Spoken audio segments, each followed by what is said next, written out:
Hello watch enthusiasts. In the watch market there are various price brackets ranging from a few hundred to a few £1,000s. Now, though it would seem that as the price goes up the quality will go up, this isn't always true. So in this video I'd like to show you some watches which, at various price points between the £1,000 and £2,000 mark, will really shine in terms of quality for the money. This first watch is the Zin U1, and this is one of my particular favourites. The whole case is made from submarine steel, which is a steel used by Zin because it's used on the U212 submarine, which is the most high-tech non-nuclear submarine in the world. The properties of this is it's, I believe, 4 times harder than normal steel, normal 316L, and it also is much more corrosion resistant. The bezel of this watch is then made from this submarine steel and then tegamented, which is a process in which the surface of it is actually hardened so that it's 9 times harder than normal stainless steel. And this is rather a good move on their part because, of course, the bezel will be the piece that comes into most contact with other bits and bobs in life. So making that very scratch resistant is going to extend the life of the watch. Now this watch is water resistant to 1,000 meters, making it an extremely serious diver, even though it's the bottom of the range in terms of dive watches in the Zin range, quite surprisingly actually. It also has that very simple and quite elegant Bauhaus style dial with the squared off Lego style hands and those square indices. The movement in this is a Sellita SW200. And I think this is rather a good movement for this watch because it's easily serviced at a fair price and is very reliable. Another perk about this watch is that it is actually anti-magnetic to 1,000 Gauss, which means that if you work in an environment with lots of technology, lots of machinery, which produces electromagnetic pulses and a lot of magnetism, this watch will be fine. The price for this watch ranges between £1,200 and about £1,600, depending upon the model you choose. But I'd say the standard £1,200 one is perfectly justifiable and perfectly fine in terms of durability, so I personally wouldn't go for the more expensive options. This next watch is the Longines Legend Diver, and this is quite an interesting watch because it's on the face of it, it's a nice dress watch.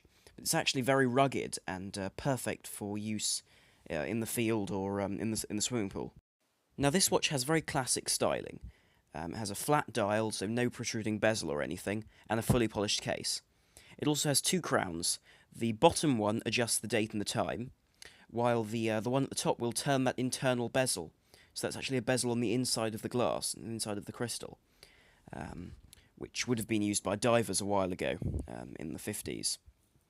Now this watch is actually water resistant to 300 meters, although you can't use the bezel underwater, so you have to set it before you submerge. But I suspect no water would get in if you did turn the bezel, even when there was some drops on the outside of the case, so it would be fine in between dives too. Now I wouldn't say this watch is in any way a professional dive watch. It doesn't feature loom on the second hand, and the rest of the loom is very weak. However, I think as a watch for someone who is interested in diving but enjoys classic styling and sort of vintage clothing, so dressing in suits and things, this will work, as opposed to a lot of other divers which simply would stick out if you were to wear them under a shirt cuff. The movement inside this watch is a decorated ETA 2824, although renamed by Longines, and this is again a reliable movement which is easily serviced by Longines. Now the price for this watch is £1,400, which I'd say for as well-known a brand as Longines and with as high quality a product as this, I think that's a very well-priced product. And it undercuts the Tudor Black Bay as well in terms of price, as well as having a greater water resistance. Coming in at just under £2,000, this is the Junghans Meister Telemeter, and this watch immediately interested me, since I saw it a few months ago. And this is inspired by very early Junghans watches, which incorporated a telemeter, which is a a measuring device used on a chronograph to determine how far away shells being fired from guns are. So you would start the chronograph when you hear the bang, and then stop it when the shell hits the ground. This watch features a sort of patina dial with two inset, so bicompax inset chronograph. The case of this watch is fully polished, which really lends itself to that classic design, because watches didn't used to be brushed, they used to usually be single finish, so usually polished. Equally, I rather like the shape of the pushers, which are oval rather than round, and sit as an angle to that sort of flying saucer style case. The crystal on this watch is very highly domed, which interested me immediately, because it gives the whole watch a very dress style, which is rarely seen on a chronograph of this type, while not following the sort of Bauhaus style other Junghans watches have. The movement in this watch is an ETA 289 type of movement, it's in that range, but it's been modified by Dupré, which is a company which produces modules for these movements. This does mean that this watch won't be able to be serviced by any old watchmaker, but it will add to the resale value and make this watch probably a collector's item in future.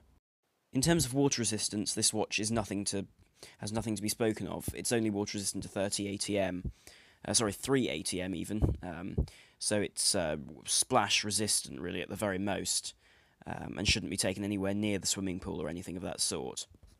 I think that considering all of the movement adaptations as well as the quality of the dial and the hands, this watch is easily worth its £1,900 price.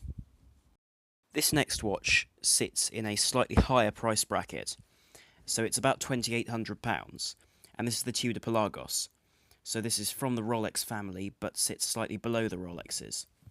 Now this watch has an in-house Tudor movement, so it has 70 hours of power reserve. It's also made fully out of grade 5 titanium. It's a certified chronometer and has a helium release valve. It's also water resistant to 500 meters and has a really nice matte ceramic bezel. Now, if all these reasons weren't enough, it also looks like a sort of a modern interpretation of a Rolex Submariner, which I think is something that Rolex have been missing out on really recently, as they've really been bringing out watches which just look like their classic range, if you see what I mean. This watch is available in two colours. It's available in a black, like this one on the screen, with a black rubber strap, along with the usual bracelet, as well as a blue, which I particularly like, which has this very strong colour, and the strap matching it is really very nice. Equally, the blue complements the slightly dull colour of titanium. On the rubber strap, the watch looks very modern, because the rubber strap has that sort of ridge down the middle. It also matches the colour of the watch very well, and makes for very comfortable wear. The strap does also come with an extra dive extension that you can attach to it, which is a nice touch. Also, both the strap and the bracelet are in the package together. You don't have to buy one or the other, which companies like Omega actually have been doing for a while, where you have to buy one or the other. So I think Tudor giving both is really quite a generous offer. In terms of the bracelet, it's a fully polished titanium bracelet with a very interesting clasp. So it has a very strong, sturdy steel clasp, with two sort of micro-adjust settings, but as in that's micro-adjust on the fly. So you can just click between the three settings, and then on the fourth setting, there's a spring-loaded section, which means that if it's really hot, the bracelet will actually expand with your wrist. As you can see in the photograph, there is also a dive extension made from solid pieces, not just stamped steel, which is nice to see, so it'll fit over your wetsuit. Equally, it's true to say that this watch is, well, it can be bought for just over the £2,000 mark if you look on the very slightly used market. Anyway, please do give me your thoughts on any other options you can think of for a really good value watch, offering a lot of features for the price. Anyway, thank you very much for watching. Do please like, share and subscribe, because that's the only way a small channel like this will grow. This is I'm on the Watch Guy, over and out.